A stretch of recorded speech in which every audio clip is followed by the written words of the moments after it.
Good morning.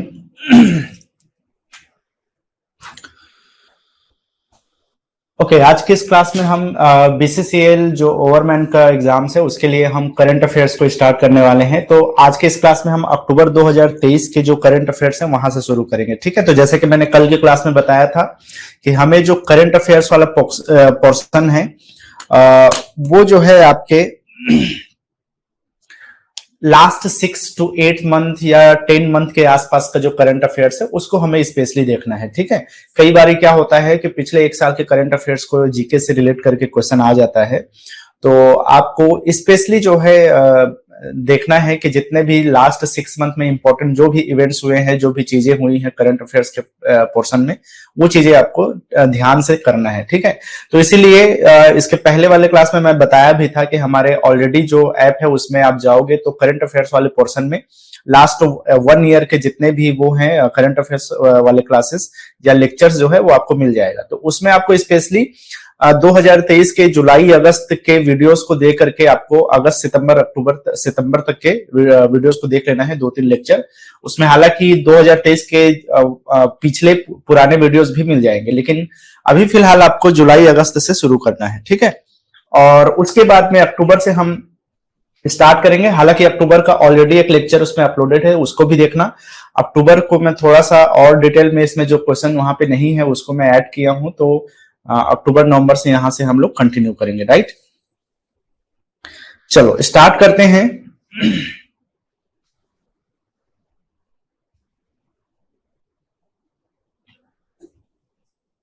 Okay, first question है यहाँ पे, how many scientist have been jointly awarded the Nobel prize for physics in the year 2023। तो वर्ष 2023 में physics के क्षेत्र में नोबेल पुरस्कार कितने वैज्ञानिकों को संयुक्त रूप से दिया गया। अब इसमें ध्यान देना है कि अक्टूबर के मंथ में जो है 2023 का ये करंट अफेयर्स है, तो थोड़ा सा इसको उस हिसाब से देखना कि ये 2023 अक्टूबर की बात हो रही है, अभी की बात नहीं हो रही, क्योंकि हम पुराना करंट अफेयर्स पर भी कवर अप कर रहे हैं। ठीक है, तो उस टाइम में जो है नोबेल प्राइज का जो है डिक्लेरेशन किया गया था, तो डिक्लेयर किया गया था, तो उसी टाइम का क्वेश्चन है। यहाँ पे ऑप्शन है आपके पास 2 लोगों को, 3 वैज्ञानिकों को, 4 लोगों को या फिर 5 लोगों को। तो ऑप्शन बी इसका करेक्ट आंसर है।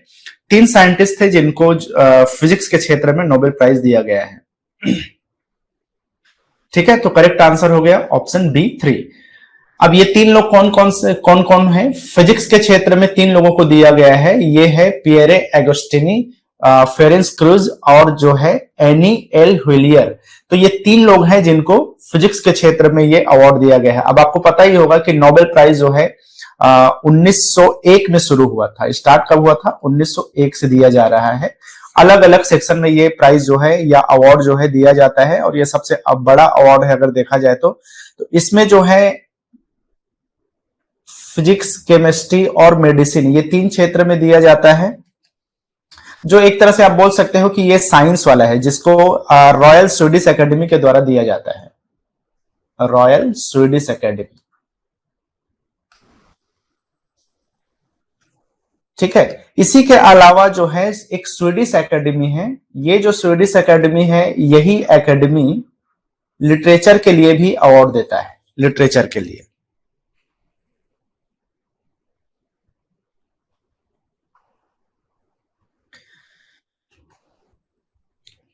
इसके अलावा एक एकेडमी इसमें है नॉर्वेजियन का, जो कि नॉर्वे के द्वारा जो है दिया जाता है। नॉर्वेजियन नोबेल कमिटी बोला जाता है, जो कि पीस के क्षेत्र में दिया जाता है इसके अवार्ड।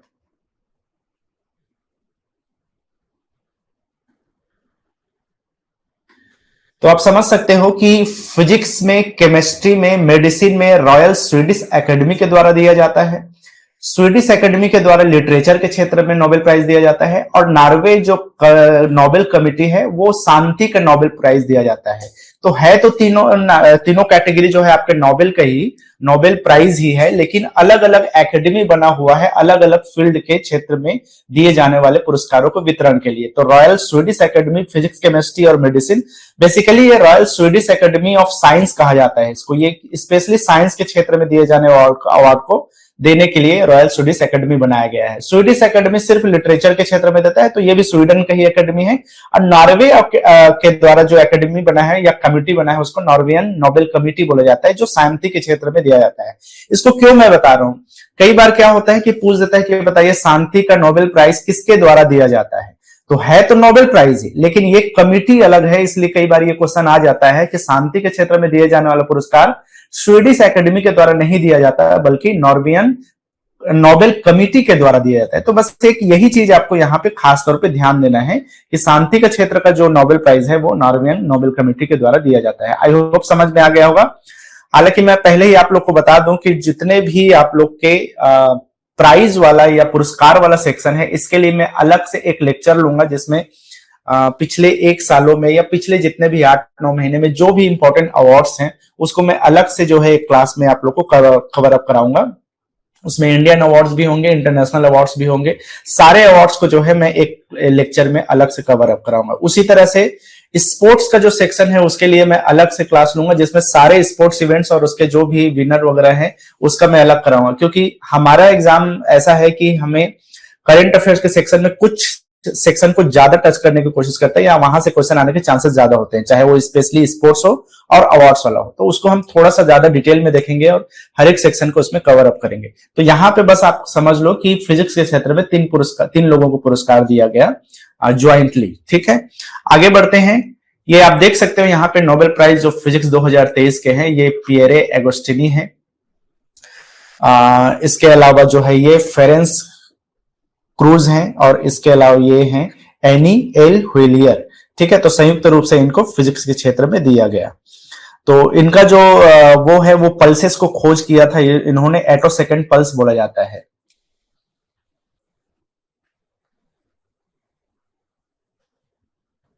इस पर रिसर्च किया था, एटोसेकेंड जो पल्सेस है उसके ऊपर। ठीक है, और ये बेसिकली बोला जाता है कि जो एटोसेकेंड पल्स है वो बहुत सारी बीमारियों का इलाज कर सकता है और बहुत सारे इलेक्ट्रॉनिक जो गैजेट वगैरह है वो बनाने में इसको जो है वो कर सकता है। तो कुल मिलाकर ये बोल सकते हो जो एटम्स होता है ना, तो एटम्स के अंदर में जो भी मोशन होता है इलेक्ट्रॉन्स का उसको ऑब्जर्व करने का काम किया गया था, उसी पे इन्होंने रिसर्च किया था एटोसेकेंड पल्सेस के ऊपर।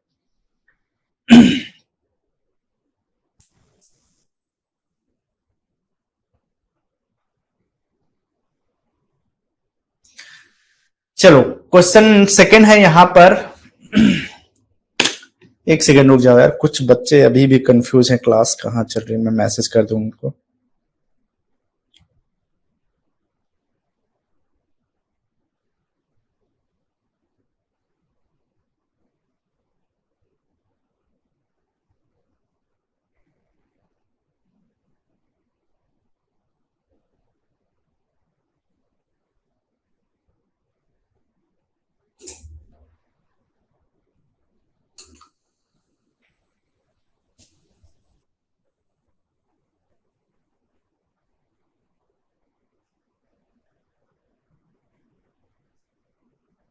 चलो नेक्स्ट क्वेश्चन है यहाँ पे, India first solar roof cycling track was inaugurated in which city. Bharat के पहले सोलर रूफ साइकिलिंग ट्रैक का उद्घाटन किस शहर में किया गया। ऑप्शन है यहाँ पर मुंबई में, वाराणसी में, हैदराबाद में, गुवाहाटी में। तो कौन सा शहर है जहां पे भारत का पहला, देखो कुछ ऐसी चीजें होती है जो कहीं ना कहीं हिट करता है वो चीजें, और इस टाइप के क्वेश्चन को आपको थोड़ा सा समझना है या ध्यान देना है, ऐसी चीजों में थोड़ा सा ज्यादा ध्यान देना है आपको। तो ये भारत का पहला सोलर रूफ साइकिलिंग ट्रैक है। तो बेसिकली यहाँ पर जो साइकिलिंग ट्रैक बना हुआ है वहां पे आप ये बोल सकते हो कि वो साइकिल चलाने के लिए ट्रैक है जो कि लगभग 23 किलोमीटर आसपास का जो है इसका वो है लेंथ है, या बोलना चाहिए डिस्टेंस है, उतना किलोमीटर लंबा बना हुआ है। और यहां पर बिजली पैदा करने के लिए सोलर पैनल्स लगाए हुए हैं जो लगभग आप 16 मेगावाट का ये इलेक्ट्रिसिटी प्रोड्यूस कर सकता है। तो इसीलिए इस क्वेश्चन को ध्यान रखना है कि ये इंडिया का first solar roof cycling track है, जो कि एक उसके आसपास के जो भी रूफ बना हुआ है साइकिलिंग ट्रैक में उसमें पैनल्स लगे हुए हैं, सोलर पैनल्स। तो ये बना है भारत का पहला हैदराबाद में। तो ऑप्शन सी इसका करेक्ट आंसर है। ठीक है, this innovative solar roof cycling track has been named health way. तो ये चीज को भी ध्यान रखना है कि इसका जो नाम है उसको रखा गया है हेल्थ वे के। ठीक है, तो कई बार ये क्वेश्चन भी पूछ सकता है कि बताइए भारत का पहला जो first solar roof cycling track है उसका नाम क्या है। तो उसका नाम है हेल्थ वे। अब वे का पता ही है, रास्ता ये साइकिलिंग वे ही है, लेकिन वो हेल्थ को रिलेट है क्योंकि वो साइकिलिंग ट्रैक है, ठीक है, तो उसका नाम है हेल्थ वे। साथ ही साथ वो जो है एक सोलर एनर्जी प्रोड्यूस करने वाला सोलर पैनल भी वहां पे लगा हुआ है, और इसके दोनों तरफ घास वगैरह की पट्टियां वगैरह भी बनाया गया है, अलग अलग इसके लेन्स बने हुए हैं, 3 लेन है मेरे ख्याल से। तो ये चीज है हैदराबाद में फर्स्ट।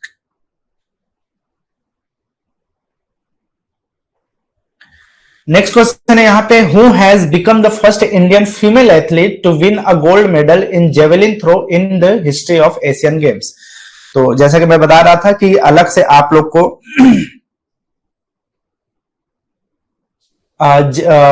स्पोर्ट्स वाला जो सेक्शन है उसके लिए मैं अलग से आप लोगों को क्लास कराऊंगा। तो यहाँ पर जो है थोड़ा सा हम देख लेते हैं, एशियन गेम्स का तो बहुत सारे डिटेल में मैंने अभी अलग से बनाया हुआ है, तो मैं आप लोग को मेरे ख्याल से संडे वगैरह को अलग से स्पेशल क्लास में मैं आपको वो चीज एक्सप्लेन करूंगा। फिलहाल अभी यहां समझो, एशियन गेम्स के इतिहास में जेवलिन थ्रो में स्वर्ण पदक जीतने वाली पहली भारतीय महिला एथलीट कौन बनी है? तो इनका नाम है, ऑप्शन में आप देख सकते हो यहाँ पे, अन्नू रानी है, अंजू बाबी जॉर्ज है, प्रीति चौधरी है और अलका सिन्हा है। तो ये एक तरह का हिस्ट्री क्रिएट किया गया है कि भारत की पहली ऐसी महिला जेवलिन थ्रोअर बनी है जिनको गोल्ड मेडल जीता, जिन्होंने गोल्ड मेडल जीता है एशियाड गेम्स में, ठीक है। तो इनका नाम है अन्नू रानी। एक सेकंड यार, ये गलत हुआ, अन्नू रानी है ऑप्शन में, मैं इसको ठीक कर दूं।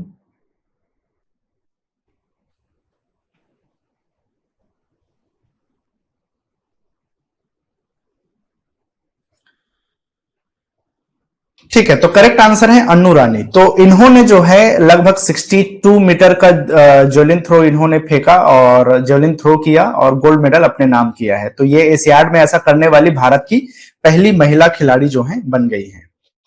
और हालांकि इसके पहले वाला जो एशियन गेम्स हुआ था मेरे ख्याल से 2018 में, उसमें भी इन्होंने मेडल जीता था, लेकिन वो गोल्ड मेडल नहीं था। तो यहां पर आपको ध्यान रखना है कि जेवलिन थ्रो में पदक जीतने वाली, ये गोल्ड मेडल जीतने वाली ये पहली महिला खिलाड़ी है। So Anu Rani won the gold medal by throwing the javelin 62.92 metre, इतना डिस्टेंस इन्होंने थ्रो किया था, भाला फेंक जिसको हम बोलते हैं। This is Anu second medal in the Asian games, ये दूसरा मेडल है इनका एशियन गेम्स में। इसके पहले वाला जो एशियाड हुआ था 2018 में, उसमें भी इन्होंने मेडल जीता था, जो कि ब्रॉन्ज मेडल था, ठीक है।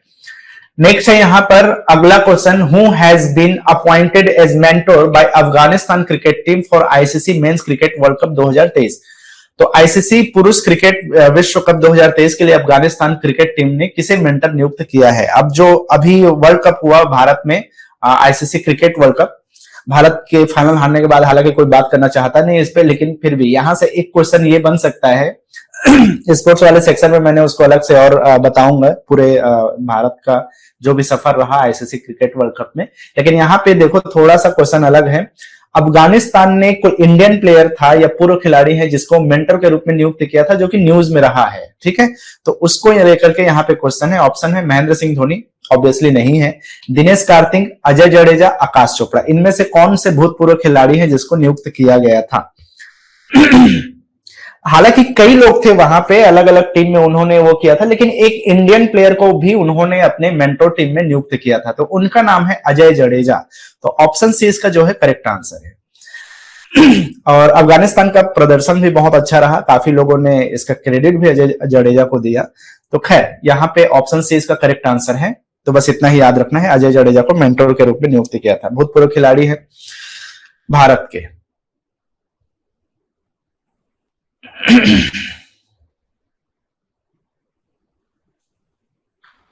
चलो अगला क्वेश्चन है यहाँ पे, when is world teachers day celebrated every year? विश्व शिक्षक दिवस प्रति वर्ष कब मनाया जाता है? तो यहां पर ऑप्शन है हमारे पास 5 सितंबर को, 15 सितंबर को, 5 अक्टूबर को, 15 अक्टूबर को। ये क्वेश्चन को यहाँ पे शामिल करने का एक ही रीजन है कि यहाँ पर जो टीचर्स डे पूछ रहे हैं वो हम इंडियन जो टीचर्स डे मनाते हैं उसके बारे में नहीं है, ठीक है। डॉक्टर राधा कृष्णन के बारे में जो टीचर्स डे मनाया जाता है उनके जन्म दिवस को, वो वाला नहीं है, ये वर्ल्ड टीचर्स डे की बात हो रही है।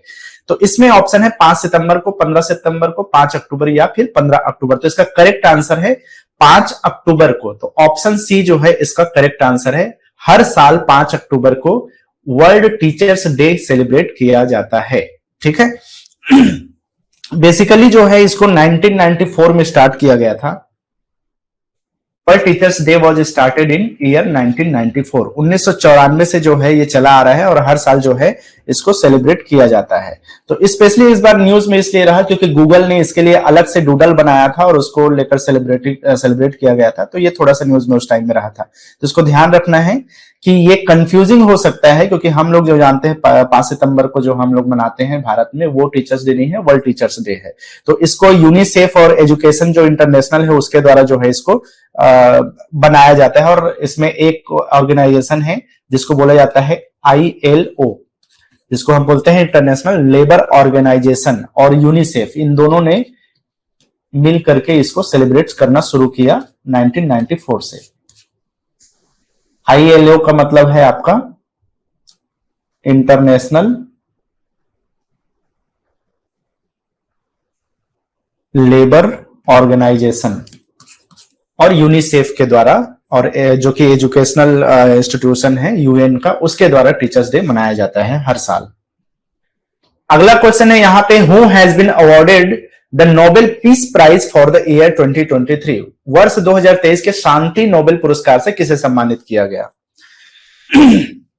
ऑप्शन है यहाँ पे दलाई लामा को, नरगिस मोहम्मदी को, सुनीता कृष्णन को, या फिर अरुंधति राय को। तो इसका जो करेक्ट आंसर है वो है ऑप्शन बी, नरगिस मोहम्मदी।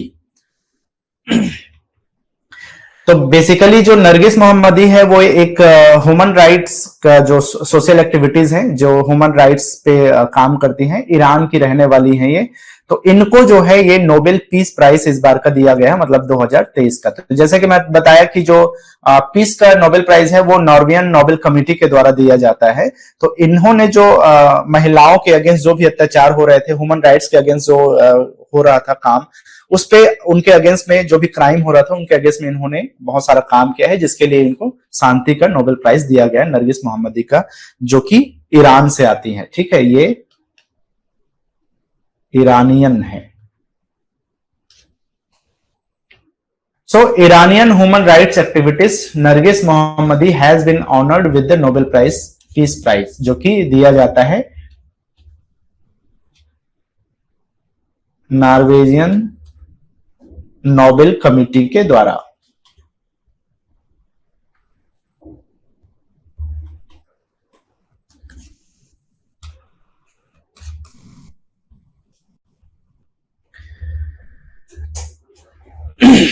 ठीक है, चलो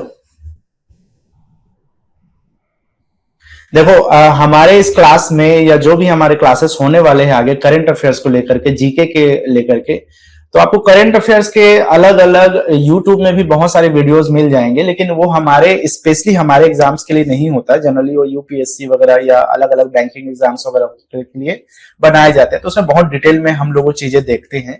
लेकिन यहाँ पर हमें अपने एग्जाम को कॉन्सेंट्रेट करना है या एग्जाम को टारगेट करना है, तो हमें उसके हिसाब से जो है यहाँ पर करंट अफेयर्स को ध्यान देना पड़ेगा, उसके हिसाब से ही हमें पढ़ना पड़ेगा। ऐसा नहीं कि आप कुछ भी उठा के जीके वाला पोर्शन पढ़ लो या कहीं भी करंट अफेयर्स कुछ भी पढ़ते जाओ बिना मतलब का, तो एक्स्ट्रा बर्डन होगा, वो जबरदस्ती को होगा। उतनी जरूरत नहीं है। आपको 20 मार्क्स में आपका मैथ्स रीजनिंग भी आएगा, आपको करंट अफेयर्स भी आएगा, इवन इंडियन जीके वाला पोर्शन से भी क्वेश्चन आएगा। तो आपको उस हिसाब से उसके लेवल को समझते हुए ही आपको टारगेट करना है। जबरदस्ती की चीजें नहीं पढ़नी है, वो कोई यूज का नहीं होगा। तो हम इसीलिए जो है उसी के हिसाब से इसको ध्यान से उस क्वेश्चन को करना है, जिन क्वेश्चन में हमें टारगेट करना है करंट अफेयर्स में क्या क्या चीजें हो सके। ठीक है, चलो आगे बढ़ते हैं। अगला क्वेश्चन है यहाँ पे, who has been awarded the Nobel prize for literature for the year 2023? उसी से रिलेटेड है नोबेल प्राइज का जो है लिटरेचर या साहित्य के क्षेत्र में, जो कि स्वीडिश अकेडमी के द्वारा दिया जाता है। तो वो किसको मिला है 2023 के साहित्य के नोबेल पुरस्कार?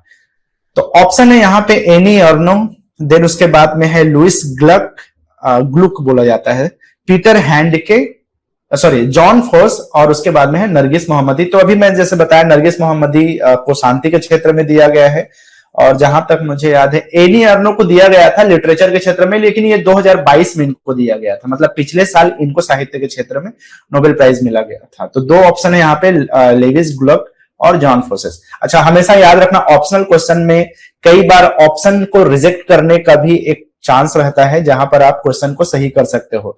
तो अगर आप थोड़ा बहुत पुरानी चीजें पढ़े हो और जिस क्वेश्चन से रिलेटेड आप जो चीज आपसे क्वेश्चन में पूछा जा रहा है वो आप नहीं भी पढ़े हो, तो कई बार तुक्का लगाने का वो मिलता है, लेकिन उसके लिए पहले तो आपको आइडिया होना चाहिए कि कम से कम एक दो ऑप्शन आपको वहां से रिजेक्ट कर पाओ।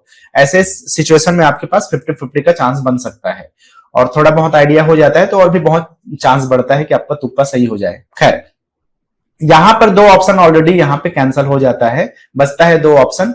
तो ऑप्शन सी जो है इसका करेक्ट आंसर है।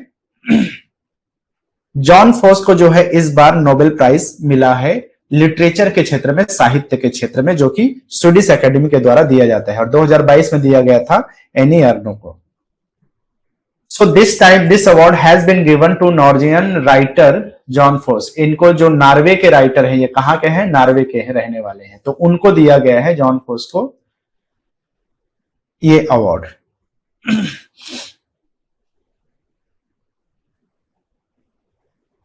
How many gold medals did India win in the Asian games 2023? Asian games 2023 में भारत ने कुल मिलाकर के कितने गोल्ड मेडल जीते?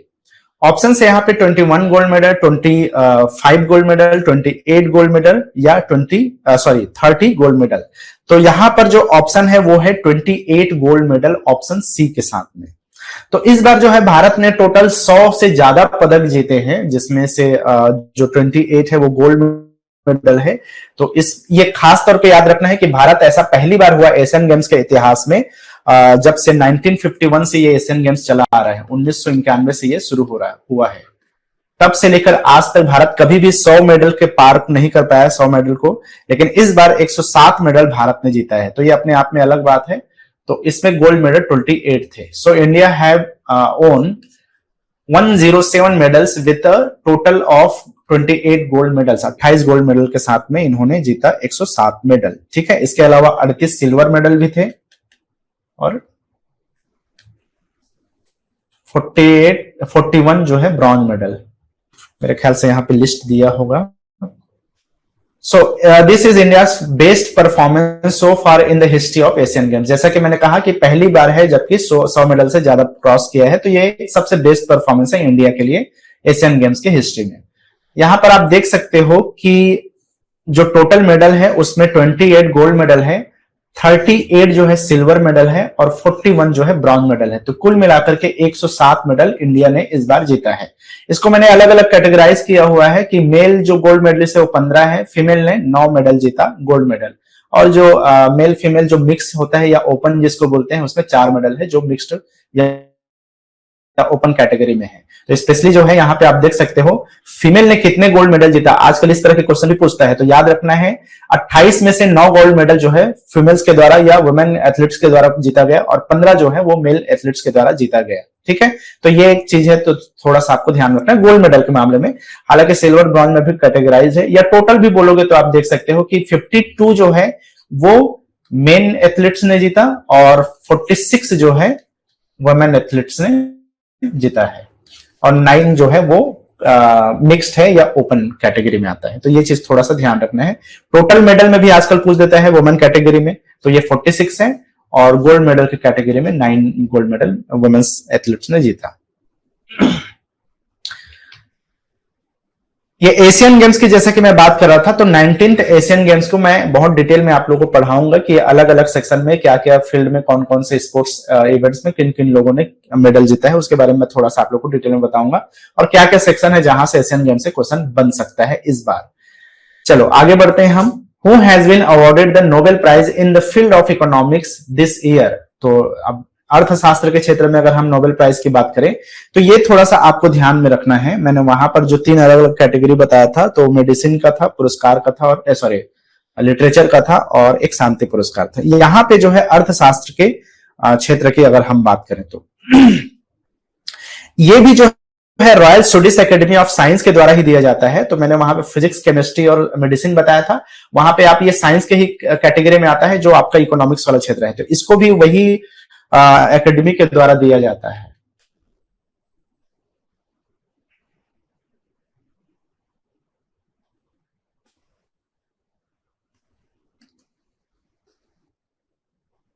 ठीक है, ऑप्शन है यहां पे Joshua D Angrist, Claudia Goldin, इसके अलावा है रघुराम राजन जो इंडियन है, डेबिट कार्ड के द्वारा। तो किसके द्वारा जो है ये अर्थशास्त्र नोबेल प्राइज जीता गया, ये किसको नोबेल प्राइज से सम्मानित किया गया?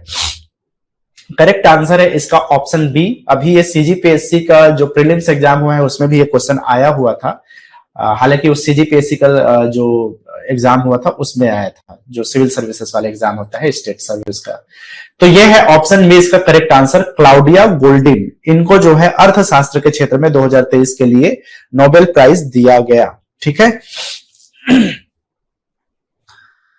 तो इन्होंने जो है जो मार्केट में जो श्रम का जो क्या इंपॉर्टेंस है या लेबर्स का क्या इंपॉर्टेंस है उसको समझने के लिए इन्होंने रिसर्च किया था और उसी के लिए जो है इनको अवार्ड दिया। ये एक्चुअली कैम्ब्रिज यूनिवर्सिटी में प्रोफेसर हैं क्लाउडिया गोल्डिन अभी फिलहाल। She received this year for her research to increase the people's understanding of women's labor. Basically, महिला श्रम की या महिला लेबरों की जो है मार्केट आउटकम क्या है उसके ऊपर इन्होंने वो रिसर्च किया था, उसी के बेसिस पे इनको अवार्ड दिया गया, नोबेल प्राइज दिया गया अर्थशास्त्र के कैटेगरी में।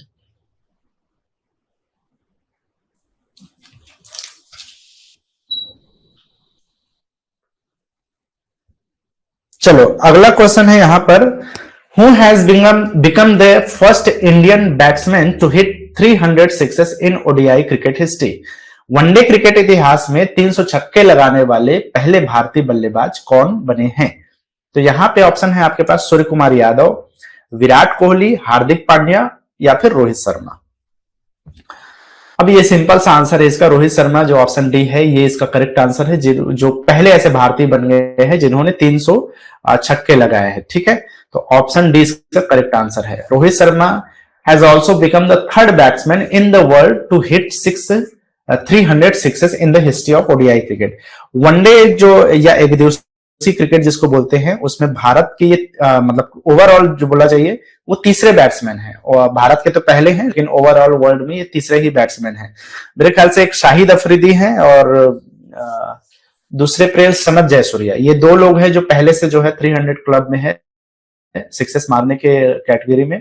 ये रोहित शर्मा जो है अब तीसरे बैट्समैन बन गए हैं ऐसा करने वाले। ठीक है, शाहिद अफरीदी पाकिस्तान के और सनत जयसूर्या श्रीलंका के, उसके बाद में ये तीसरे प्लेयर बन चुके हैं। Which film has won the National Film Award for Best Film? ये 2023 की बात हो रही, 2022 की फिल्मों के लिए दिया गया, तो उसको थोड़ा उस टाइप से ध्यान रखना। और जो लेटेस्ट डेटा होता है उसी से रिलेटेड क्वेश्चन बन सकता है। आगे अगर ऐसा आपका एग्जाम डिले होता है और ये अपडेट होता है तो मैं अलग से उसको आपको बता दूंगा। फिलहाल के लिए आपको ध्यान रखना है कि जो नेशनल फिल्म अवार्ड दिया गया वो किस फिल्म को सर्वश्रेष्ठ फिल्म दिया गया। तो ऑप्शन है यहाँ पर Pushpa the rise, rocketry the Nambi effect और गंगूबाई काठियावाड़ी, और ऑप्शन डी है इसमें मिम्मी। ये चार फिल्मों को यहाँ पे ऑप्शन में शामिल किया गया है। इसका जो करेक्ट आंसर है वो है रॉकेटरी द नंबी इफेक्ट। ठीक है, तो इस फिल्म को दिया गया राष्ट्रीय फिल्म पुरस्कार का सर्वश्रेष्ठ या बेस्ट फिल्म की कैटेगरी में इसको अवार्ड दिया गया। ठीक है, हालांकि पुष्पा द राइज के लिए जो है अल्लू अर्जुन को बेस्ट एक्टर का अवार्ड भी मिला है, और गंगूबाई काठियावाड़ी के लिए मेरे ख्याल से आलिया भट्ट को जो है बेस्ट एक्ट्रेस का अवार्ड मिला, और मिमी के लिए कृति सेनन, इनको जो है बेस्ट एक्ट्रेस का अवार्ड मिला संयुक्त रूप से। ठीक है, और अल्लू अर्जुन जो कि पहले तेलुगु स्टार बने, हालांकि उसके लिए भी एक क्वेश्चन है इसमें मेरे ख्याल से। तो यहां पे आपको ध्यान रखना है राष्ट्रीय फिल्म पुरस्कार जो नेशनल फिल्म अवार्ड दिया जाता है गवर्नमेंट के द्वारा, वो सबसे बड़ा फिल्म अवार्ड माना जाता है, और इस कैटेगरी में बेस्ट फिल्म का अवार्ड दिया गया रॉकेटरी के लिए। आप लोगों ने सुना होगा, अगर न्यूज आप लोग देखते हो तो RRR को भी एक अवार्ड दिया, लेकिन वो बेस्ट एंटरटेनर के कैटेगरी में दिया गया। So the award for the best entertainer, इस कैटेगरी में एक एंटरटेनर या मनोरंजन कैटेगरी में भी एक बेस्ट फिल्म दिया जाता है। तो उस कैटेगरी में तो RRR ने जीता था, और ओवरऑल फिल्मों की बात करें तो रॉकेटरी द नंबी इफेक्ट, जिसमें R माधवन हीरो थे और जो रॉकेटरी पे वो था बेस्ड था, इस फिल्म को दिया गया है रॉकेटरी द नंबी इफेक्ट को राष्ट्रीय फिल्म पुरस्कार का बेस्ट फिल्म। नेक्स्ट क्वेश्चन है यहाँ पे, who launched the activity based web portal अपना चंद्रयान ऑन मिशन चंद्रयान 3? तो देखो मिशन चंद्रयान से रिलेटेड बहुत सारे न्यूज आप लोगों ने देखा, बहुत सारा ये हेडलाइन में रहा है। तो इसके रिलेटेड भी मैं एक स्पेशल जो अलग अलग न्यूज वगैरह जो पिछले 8 महीने में रहे हैं उसके लिए भी अलग से मैं क्वेश्चन एक सेक्शन कराऊंगा, उसमें चंद्रयान के बारे में भी हम लोग बात करेंगे। तो फिलहाल यहाँ पे आप देखो, मिशन चंद्रयान 3 पर गतिविधि आधारित वेब पोर्टल अपना चंद्रयान किसने लॉन्च किया? तो नरेंद्र मोदी ने लॉन्च किया, धर्मेंद्र प्रधान ने, एस सोमनाथ ने, या फिर एस जयशंकर ने।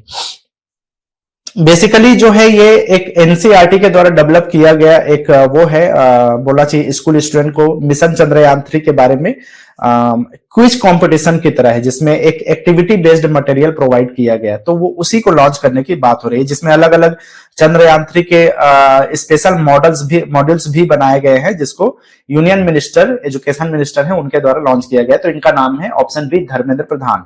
ठीक है, तो ये union minister of education and skill development के मिनिस्टर हैं, तो उनके द्वारा जो है ये लॉन्च किया गया। तो ज्यादातर चीजें लॉन्चिंग में तो नरेंद्र मोदी का ही नाम आ जाता है, लेकिन यहाँ पे आपको स्पेशली ध्यान देना है, चंद्रयान 3 के लिए एनसीईआरटी के द्वारा जो डेवलप किया गया है, ये वेब पोर्टल वाला जो मॉडल्स डेवलप किया गया है एनसीईआरटी के द्वारा, वो स्टूडेंट लोग को समझाने के लिए, बेसिकली चंद्रयान 3 को एक्सप्लेन करने के लिए, या उसके बारे में क्विज कंपटीशन टाइप से है ये। तो वो लॉन्च किया गया धर्मेंद्र प्रधान के द्वारा। ठीक है, a quiz with activity based material is available for school student on mission Chandrayaan. ये डेवलप किया गया, जैसे कि मैं बताया, बाई एनसीईआरटी।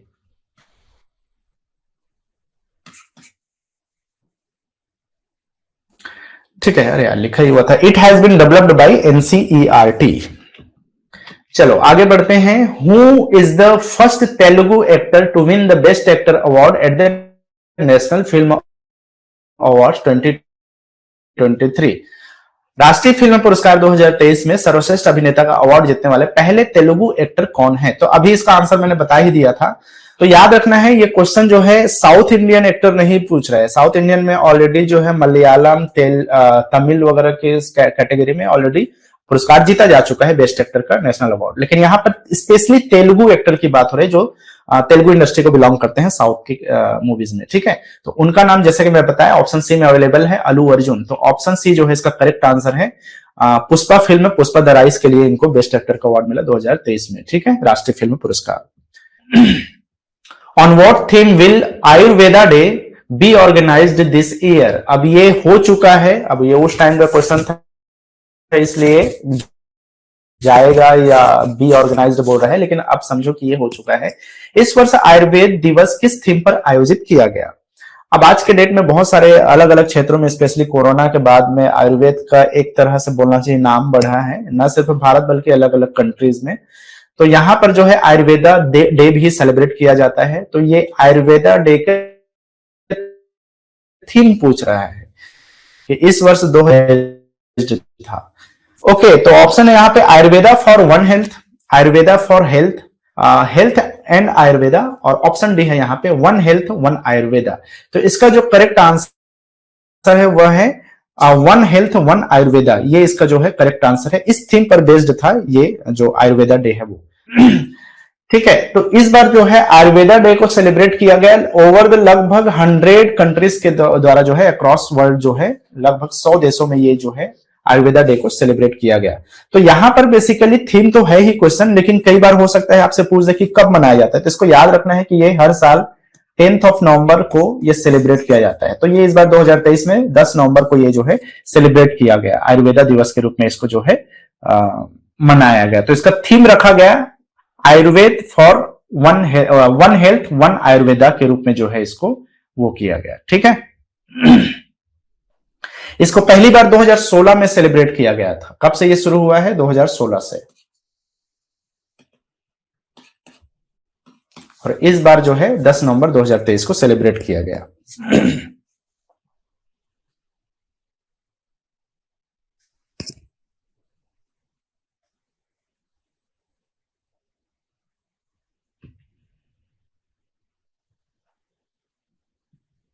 एक सेकेंड यार, मैंने कुछ गलत बता दिया क्या? एक सेकेंड,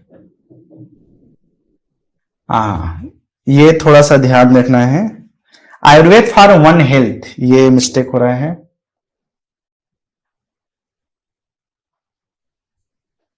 चलो, ये सेलिब्रेट किया गया था आयुर्वेद फॉर वन हेल्थ के रूप में। मैंने वन हेल्थ वन आयुर्वेदा बोला, एक्चुअल में इसका आंसर है आयुर्वेदा फॉर वन हेल्थ। ठीक है, कंफ्यूज मत होना, ऑप्शन ए जो है इसका करेक्ट आंसर है आयुर्वेदा फॉर वन हेल्थ। इस थीम पर जो है इस बार का जो है सेलिब्रेट किया गया आयुर्वेदा डे 10 नवंबर 2023 के दिन। ठीक है, आयुर्वेदा फॉर वन हेल्थ। आगे है यहां पे question, in which country the Asian para games is being organised. एशियाई पैरा खेलों का आयोजन किस देश में किया जा रहा है। अब देखो, जैसे एशियन गेम्स होता है उसी तरह से एशियन पैरा गेम्स होता है, जो बेसिकली दिव्यांगों के लिए होता है, उनके द्वारा पार्टिसिपेट किया जाता है। तो जहां पर आपका एशियन गेम्स हुआ वहीं पर जो है एशियन पैरा गेम्स का भी आयोजन किया गया है। सो चाइना में ये ऑर्गेनाइज किया गया, ग्वांगझाओ करके जगह है। सो ऑप्शन ए जो है इसका करेक्ट आंसर है। ये चौथे नंबर का एशियन पैरा गेम्स इस बार मतलब कि ऑर्गेनाइज किया गया चाइना में। ठीक है, तो इसका करेक्ट आंसर है China, option A.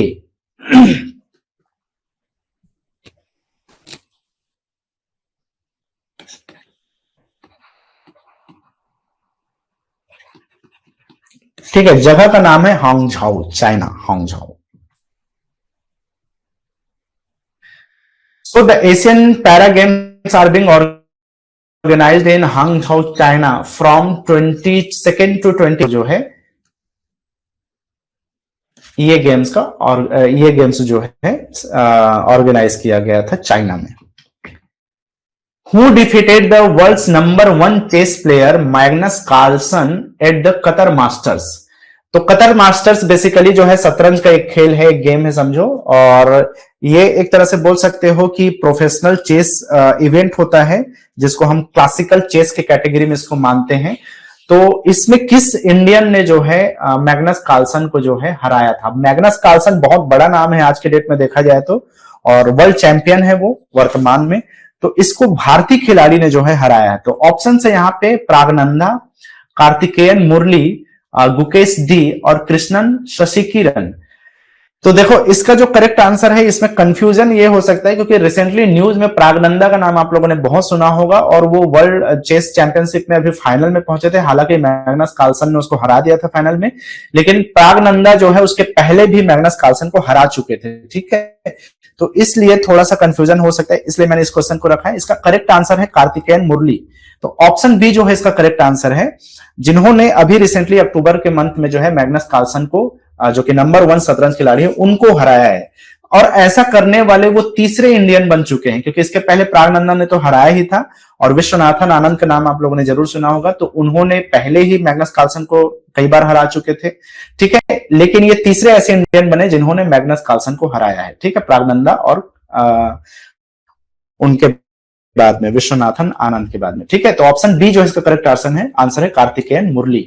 This was only the third time an Indian player had defeated Carlsen in classical chess। तो ये तीसरी बार है जब किसी इंडियन प्लेयर ने उनको हराया है कार्लसन को, जैसा कि मैं बताया विश्वनाथन आनंद और प्रागनंदा के बाद में। Which Indian state has approved the formation of Special Tiger Protection Force? किस भारतीय राज्य ने विशेष बाघ सुरक्षा बल के गठन को मंजूरी दी।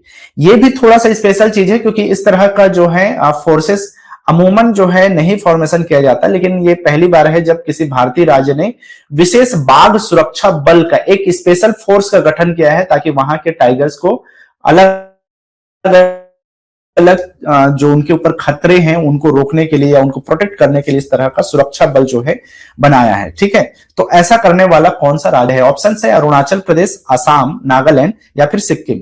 इसका जो सही उत्तर है वो है अरुणाचल प्रदेश, जो जिसके स्टेट कैबिनेट ने ये अप्रूव किया है कि एक स्पेशल टाइगर प्रोटेक्शन फोर्स, जिसको STPF बोला जाता है, STPF special tiger protection force, ये जो है फॉर्मेशन किया जाएगा। और स्टेट में जो भी अलग अलग टाइगर्स के लिए थ्रेट्स हैं, या उनके लिए थ्रेट्स होने के जो भी रिस्पॉन्सिबल जो भी रीजंस है, उसको हटाने के लिए, सेपरेट करने के लिए या ऑपरेस करने के लिए ये जो है सुरक्षा बल का गठन किया जाएगा। उसके लिए मंजूरी दे दी गई है स्टेट कैबिनेट के द्वारा में। ठीक है, तो अरुणाचल प्रदेश ऑप्शन ए जो है इसका सही उत्तर है। The STPF will be responsible for combating poaching and other threats to tigers and their habitats। उनके निवास के लिए या उनके ऊपर जो भी थ्रेट्स है उसको अप्रोच करने के लिए, उसको अप्रोच करने के लिए जो है ये STPF का गठन किया जाएगा अरुणाचल प्रदेश के द्वारा। ठीक है, क्वेश्चन है what is the name of the potential cyclonic storm forming in the Arabian sea. अरब सागर में बनने वाले संभावित चक्रवाती तूफानों का नाम क्या है। देखो मैं लास्ट ईयर के जैसे कि मैंने बताया कि स्पोर्ट्स और जो कुछ इंपॉर्टेंट इंसिडेंट्स हुए हैं पिछले 1 सालों में, उनके बारे में एक जो सेक्शन बनता है वो ये साइक्लोन को लेकर के है, तो इसको भी मैं आप लोग तो उस स्पेशल क्लास में बताऊंगा। फिलहाल तो यहाँ पे समझो कि अक्टूबर में जो आया था अरब सागर में, उसमें जो चक्रवाती तूफान आया उसका नाम क्या रखा गया था। तो यहाँ पे है, एक नाम है साइक्लोन निसर्ग, साइक्लोन तेज, साइक्लोन बिपरजॉय, इसके बारे में मैं बताऊंगा, साइक्लोन आसानी। तो इसमें से कौन सा नाम है जो कि इस साइक्लोन को दिया गया, तो इसका नाम है साइक्लोन तेज।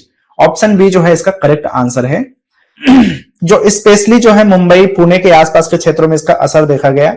और इसमें क्वेश्चन क्या बनता है, जनरली जो है क्वेश्चन में ये नाम से ही रिलेटेड पूछ देता है कि बताइए साइक्लोन तेज कौन से समुद्र से, कौन से चक्रवाती हवाओं से या किस सागर के आसपास में, जनरली जो है आपके बंगाल की खाड़ी वगैरह से या फिर हिंद महासागर से, अरब सागर से, यहां से साइक्लोन्स बनते हैं जिसका भारत पे असर होता है, या जो साउथ एशियन नेशंस है उनके ऊपर असर होता है।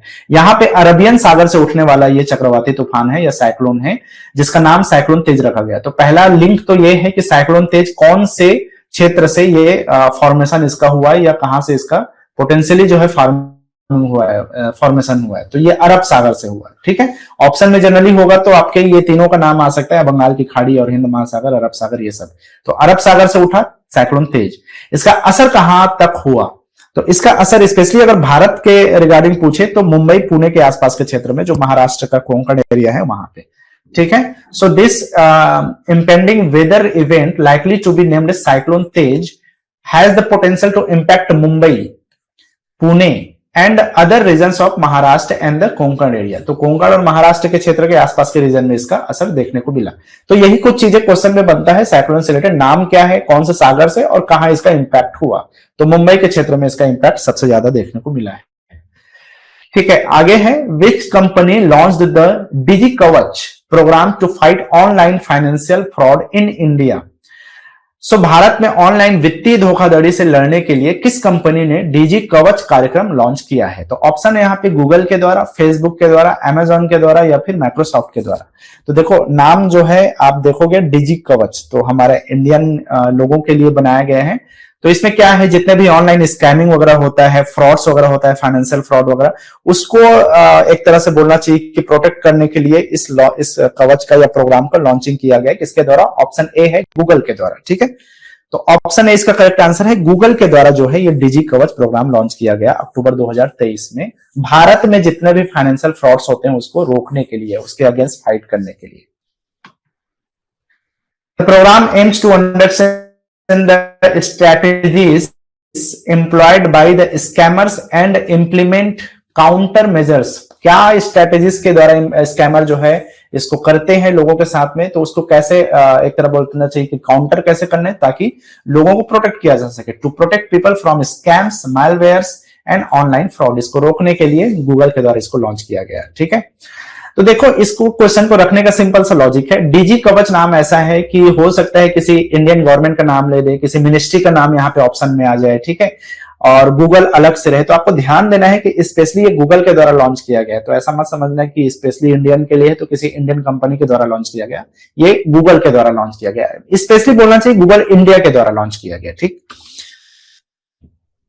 अगला क्वेश्चन है यहाँ पे, who was awarded the Durga Bharat Samman, Durga Bharat Samman.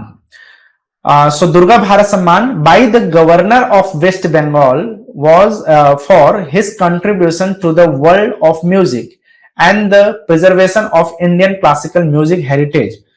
सो संगीत की दुनिया में उनके योगदान और भारतीय शास्त्रीय संगीत विरासत के संरक्षण के लिए पश्चिम बंगाल के राज्यपाल द्वारा दुर्गा भारत सम्मान से किसे सम्मानित किया गया है। तो ऑप्शन है यहाँ पे, अगर फोटो देख के आपको चेहरा समझ में आए, हालांकि ये बहुत मुश्किल होता है कि किसी भी क्लासिकल म्यूजिक से रिलेटेड किसी पर्सनालिटी को लोग पहचानते हो, खास करके फेस से, ये विडंबना है हमारे देश की, लेकिन खैर, तो अगर फोटो देख के समझ में आएगा तो ऑप्शन आपको समझ में आ जाएगा। बहरहाल शुभा मुद्गल, अजय चक्रवर्ती, ऑप्शन सी है कुमार गंधर्व और भीमसेन जोशी। तो किसको जो है ये दुर्गा भारत सम्मान से सम्मानित किया गया? तो इनका नाम है पंडित अजय चक्रवर्ती। ऑप्शन बी में अवेलेबल है पंडित अजय चक्रवर्ती, ये आप फोटो देख सकते हो।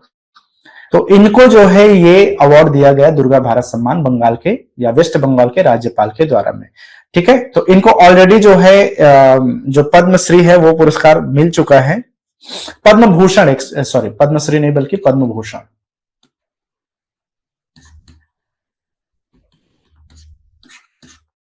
ठीक है, तो भारत का बोलना चाहिए कि हाईएस्ट सिविलियन अवार्ड के कैटेगरी में 3rd नंबर पे आता है। अगर हम भारत रत्न, पद्म विभूषण के बाद में बात करें तो ये 3रे कैटेगरी में आता है। इसके लास्ट में आता है पद्मश्री, और पद्म अवार्डों में बात करें तो यार तो ये 2nd कैटेगरी में है। सबसे ऊपर पद्म विभूषण होता है, फिर पद्म भूषण और लास्ट में पद्मश्री। तो इनको 3rd civilian award, 3rd highest civilian award से ऑलरेडी नवाजा जा चुका है 2020 में।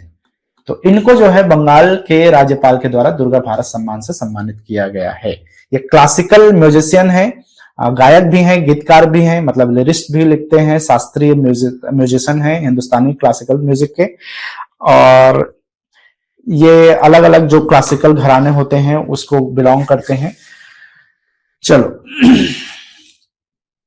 मेरे ख्याल से पटियाला कौसर एक घराना होता है क्लासिकल म्यूजिक में, उस घराना को बिलोंग करते हैं। खैर इतना डिटेल में नहीं देखना है, आपको ध्यान देना है कि अजय चक्रवर्ती को दुर्गा भारत सम्मान से सम्मानित किया गया। किसके द्वारा? तो बंगाल के गवर्नर के द्वारा, पश्चिम बंगाल के गवर्नर के द्वारा।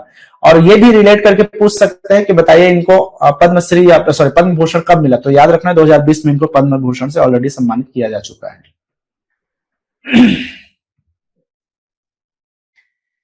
क्वेश्चन है यहाँ पे, which village in India has been awarded the UNWTO's best tourism village 2023? भारत के किस गांव को UNWTO के सर्वश्रेष्ठ पर्यटन गांव 2023 से सम्मानित किया गया? ये थोड़ा सा बोलना चाहिए कि न्यूज में रहा है और स्पेशल चीज है, क्योंकि इसको UN जो WTO है उसके द्वारा जो है इसको अवार्ड को दिया गया है या उसके द्वारा जो है ये सम्मानित किया गया है। तो एक गांव है गुजरात में धोरधो करके, उसको दिया गया, ऑप्शन में अवेलेबल है धोरधो इन गुजरात। तो ऑप्शन ए जो है इसका करेक्ट आंसर है, धोरधो गांव।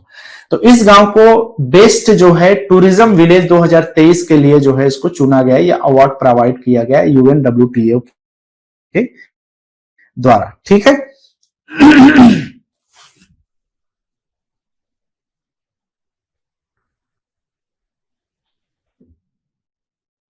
तो it is the first time that an Indian village has won this award. ऐसा अवार्ड पाने वाला ये पहला भारतीय गांव हो गया जिसको ये अवार्ड दिया गया है, गुजरात के इस गांव को।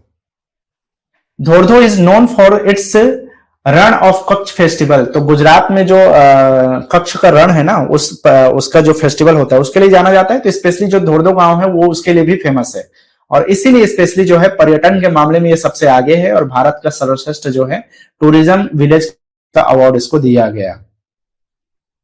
The village is also home to several other tourist attraction such as the White Desert. यहाँ पे जो सफेद वहां पर मरुस्थल है, जो बर्फ का मरुस्थल है, उसके लिए भी जाना जाता है। यहाँ पर कच्छ म्यूजियम है, उसके लिए जाना जाता है, और यहाँ पे एक आईना महल है। ठीक है, तो ये सब चीजों के लिए जो है एक टूरिस्ट अट्रैक्शन का एक वो होता है यहाँ पर धोरधो गांव में गुजरात का, और उसी सब चीजों को ध्यान में रखते हुए इसको बेस्ट टूरिज्म विलेज का अवार्ड दिया गया। What is the name of India first semi high speed regional rail services? Bharat की पहली सेमी हाई स्पीड क्षेत्रीय रेल सेवा का नाम क्या है? तो इसमें ऑप्शन है नमो भारत नाम, रैपिड बी, वंदे भारत, या फिर स्पीड एक्स। तो देखो इसका ऑलरेडी नाम जो था वो रैपिड एक्स नाम था, हालांकि ऑप्शन में अवेलेबल नहीं है यहाँ पे, लेकिन कहीं ना कहीं एग्जाम्स में वो ऑप्शन भी अवेलेबल हो सकता है, तो कंफ्यूज मत होना। उसका जो पुराना नाम था वो रैपिड एक्स नाम था, उसी को रीनेम किया गया है नमो भारत के रूप में। तो ऑप्शन ए जो है इसका करेक्ट आंसर है। पुराना नाम था रैपिड एक्स, उसको रीनेम करके नमो भारत किया गया। तो ये क्या है? Basically high speed regional rail services है, जो छोटे जगहों के लिए जो है एक तरह से बोलना चाहिए कि high speed rail services provide किया गया है गवर्नमेंट के द्वारा, ताकि ये जो है जो ट्रांसपोर्टेशन इंफ्रास्ट्रक्चर है उसको इंप्रूव करने के लिए एक तरह का कोशिश है सरकार के द्वारा, ठीक है। और ये जो रीजनल क्षेत्र है उनको कनेक्शन करने के लिए है, जो अलग अलग राज्यों के बीच के जो कनेक्टिविटी है उसको एक तरह से बोलना चाहिए कि कनेक्ट करने का एक इनिशिएटिव है। तो ये जो है नमो भारत नाम दिया गया भारत की, और ये पहला है इसलिए इसको क्वेश्चन को शामिल किया गया है। ये फर्स्ट है semi high speed, high speed नहीं बोल रहे, semi high speed regional rail services है जो रीजन्स में ही चलेगा, एक बेसिक रीजन के बीच में दो शहरों को, दो क्षेत्रों को जोड़ने का काम किया जाएगा, ठीक है। So it was formerly known as the Rapid X, पहले इसको Rapid X के नाम से जाना जाता था। Namo Bharat is ground breaking initiative that aims to enhance regional connectivity in India, क्षेत्रीय कनेक्शन को लेकर के ये काम किया जा रहा है भारत सरकार के द्वारा। चलो, तो इतना क्वेश्चन यहां से अक्टूबर के मंथ से इंपॉर्टेंट है। इसके ऑलरेडी अक्टूबर का एक क्लास और हो चुका है, तो वो क्वेश्चन भी आप देख लेना, क्योंकि सितंबर अक्टूबर के क्वेश्चन को हमें सीरियसली देखना है करंट अफेयर्स वाले सेक्शन में। तो कल के क्लास में हम देखेंगे नवंबर 2023 के करंट अफेयर्स को। तो फिलहाल जो है अभी के लिए इतना ही, हम कल के क्लास में आगे इसको देखेंगे, ठीक है। चलो, आई होप समझ में आया होगा। अगर कुछ भी डाउट रहेगा तो आप मुझे मैसेज कर देना, और आगे के क्लास में हम नवंबर के करंट अफेयर्स को कंटिन्यू करेंगे, ठीक है। चलो।